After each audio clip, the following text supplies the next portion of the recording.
Hello students. তো আমি এই প্র্যাকটিস পেপারটা দিয়েছিলাম। এই প্র্যাকটিস পেপারের মধ্যে তুই আমাকে বলেছিলি যে এইট প্রবলেম রয়েছে, 9 প্রবলেম রয়েছে, 10 প্রবলেম রয়েছে। তো এইগুলো আমি আজকে করিয়ে দেবো। তো প্রথমে আসি 8-এর অঙ্কটার ক্ষেত্রে কী বলেছে। An object drop from the rest at a height 150 metre and simultaneously another object dropped from the rest at a height 100 meter. What is the difference in their height after 2 seconds if both the object drop with same acceleration? ঠিক আছে। and how does the difference in heights vary with time? তো আমরা এটা solve করব। এটা আমরা পরিষ্কার বুঝতে পারছি একটা ডিস্টেন্স দ্যাট ইজ এস আর একটা টাইম রিলেটেড অঙ্ক, এস আর টি রিলেটেড অঙ্ক। ঠিক আছে। সো আমরা ইউজ করব কোন ফর্মুলাটা? আমরা ইউজ করব S equals to UT plus half AT square. এই ফর্মুলাটা আমরা ইউজ করব। তো এই ফর্মুলাটা ইউজ করে আমরা কী করে অঙ্কটা করব দেখে নেওয়া যাক।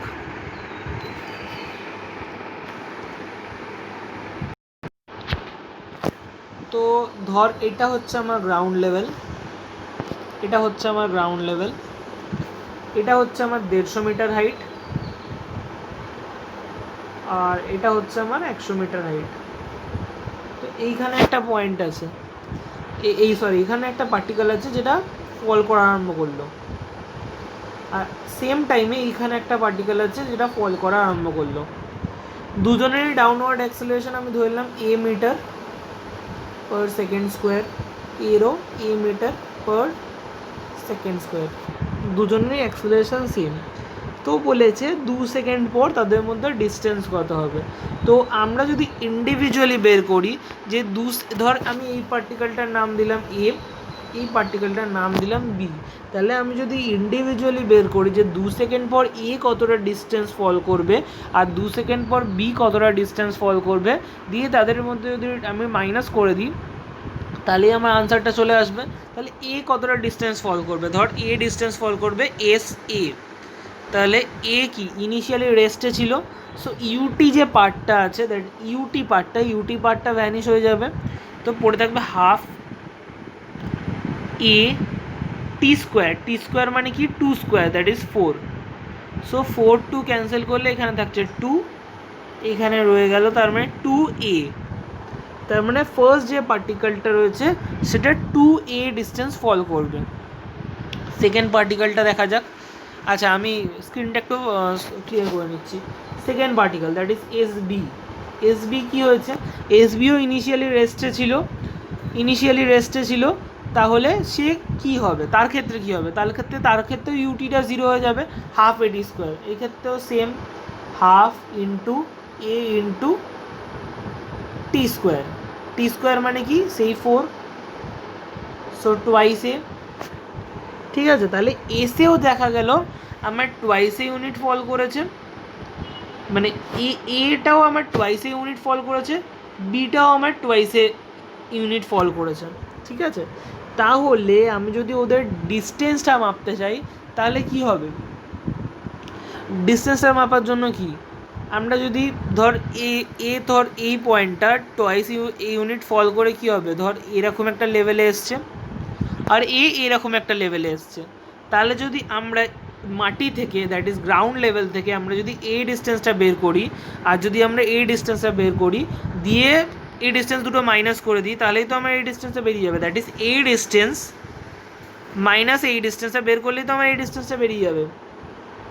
ঠিক আছে, তাহলে আমি যদি প্রথমে এই ডিস্টেন্সটা বের করি তাহলে এই ডিস্টেন্সটা মানে কি 150 মাইনাস টোয়াইসে, দ্যাট ইজ এই ডিস্টেন্সটা। আর এই ডিস্টেন্সটা কত, আগে ছিল 100 থেকে টোয়াইসে পড়েছে, তাহলে 100 মাইনাস টোয়াইসে। আবার আমি স্ক্রিনটা ক্লিন করে নিচ্ছি একটু।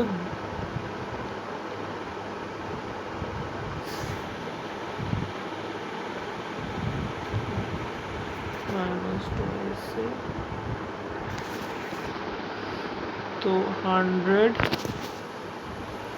মাইনাস টোয়াইস, আমার লেখাটা একটু খারাপ হচ্ছে, অ্যাডজাস্ট করে নিস।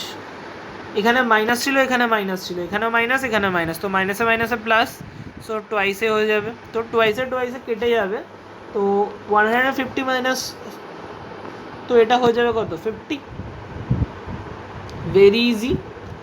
এবার একটা জিনিস বোঝাই যেটা খুব সহজে আমরা বুঝতে পারতাম, এই পরের যে আমরা ক্যালকুলেশনটা করলাম এটা করার দরকার পড়তো না, খুব ইজিলি বুঝতে পারতিস। দেখ এইখানে একটা পয়েন্ট, এইখানে একটা পয়েন্ট ছিল, ঠিক আছে, এটা মাটি থেকে 150 মিটার ওপরে, আর এইখানে একটা পয়েন্ট ছিল যে মাটি থেকে 100 মিটার ওপরে, এও পড়েছে কত টোয়াইসে ইউনিট, আর এও পড়েছে কত টোয়াইসে ইউনিট, তাহলে এক্সট্রা কি দুজনে কিছু পড়েনি, ঠিক আছে, তার মানে তাদের যে মাঝের ডিস্টেন্সটা সেটা অলওয়েজ ফিক্সড আছে, এও যতটা পড়ছে এও ততটা পড়ছে, তাহলে কি মাঝের যে ডিস্টেন্সটা আছে সেটা ফিক্সড, তার মানে কি হবে, মাঝের ডিস্টেন্স আগেও ছিল 50, 2 সেকেন্ড পরেও 50, এবং মাটিতে পড়া পর্যন্ত এই ডিস্টেন্সে 50 থাকবে, কারণ এ যতটা পড়বে অবভিয়াসলি এও ততটা পড়বে, ঠিক আছে, তো মাটি থেকে পড়া অবধি এদের ডিস্টেন্সটা ফিক্স থাকবে, সো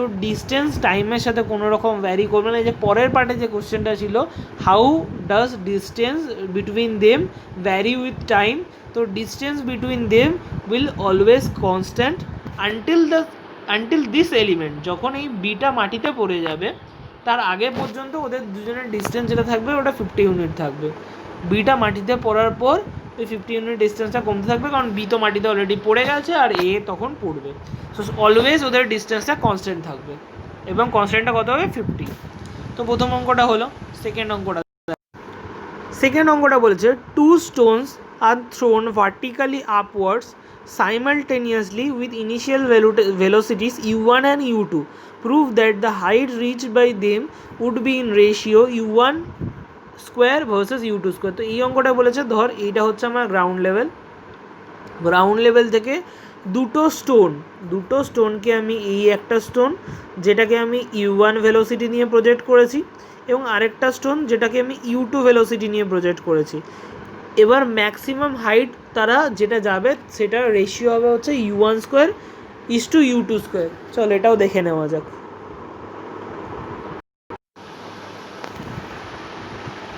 তো এটা ছিল আমাদের গ্রাউন্ড লেভেল, দুটো স্টোন প্রজেক্ট করেছি, একটা হচ্ছে আমি u1 ভেলোসিটি নিয়ে, একটাকে আমি প্রজেক্ট করছি u2 ভেলোসিটি নিয়ে। আচ্ছা, একটা কথার উত্তর দিতে হবে যে কতক্ষণ অবধি এই স্টোনগুলো ওপরের দিকে উঠবে। ছুঁড়ে দিলাম আমি আকাশে উঠতে উঠতে তো উঠতেই থাকবে, এরকম তো হয় না, একটা স্টোনকে ছুঁড়ে দিলে সে একটা সার্টেন হাইট অবধি ওঠে, সার্টেন হাইটে ওঠার পর কী হয় সেটা থেমে গিয়ে তারপর নামা আরম্ভ করে। তো কত দূর পর্যন্ত স্টোনটা ওঠে, যতক্ষণ না সেটা উঠতে উঠতে একটা জায়গায় গিয়ে থেমে যায়। তো থেমে যাওয়া মানে ওই পয়েন্টে ভেলোসিটিটা 0 হয়ে যায়। তো আমরা কি জানি যে v equals to u plus এটি, ঠিক আছে। এবার যেটা আমাদের ফাইনাল ভেলোসিটি আছে, সরি আমরা এই ফর্মুলাটা ইউজ করব না,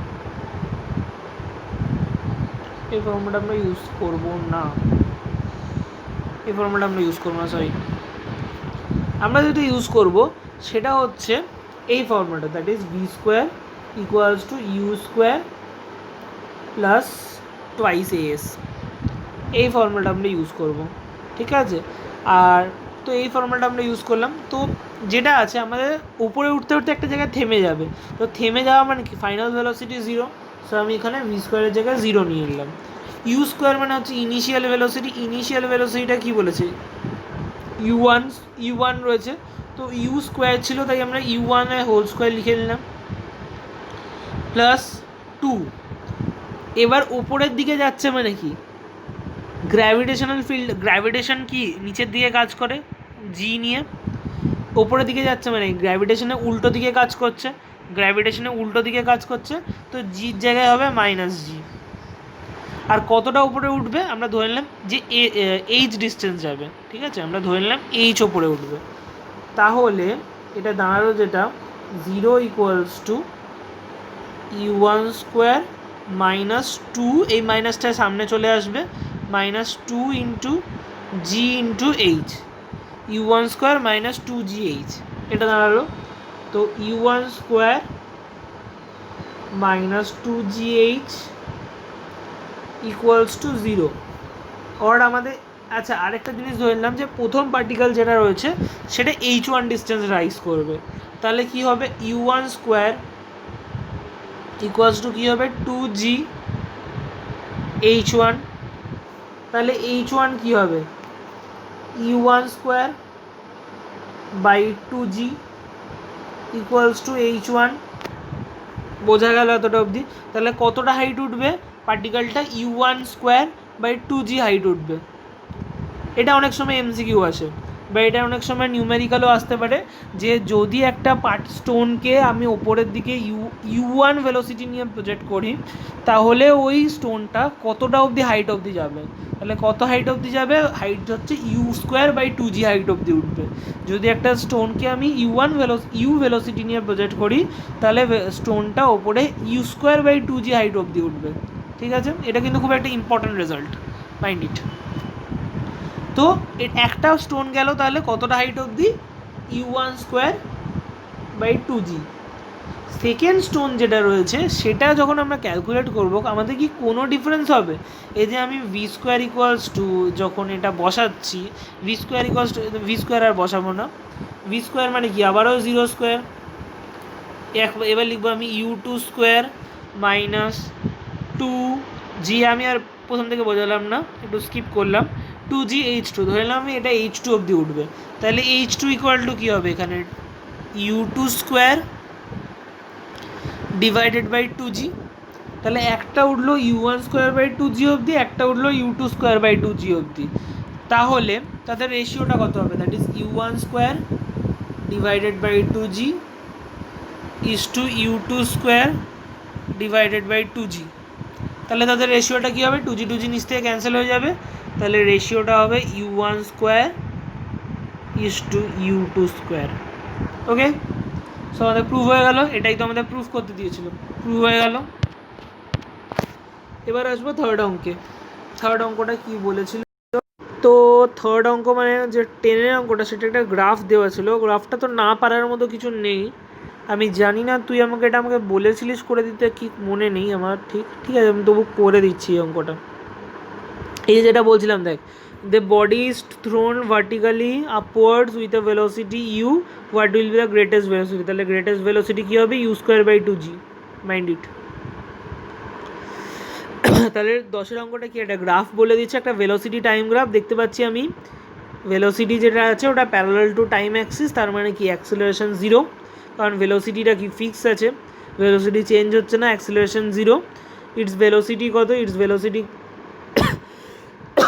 sorry 20 metre per second, velocity কত 20 মিটার পার সেকেন্ড, আর 15 সেকেন্ডে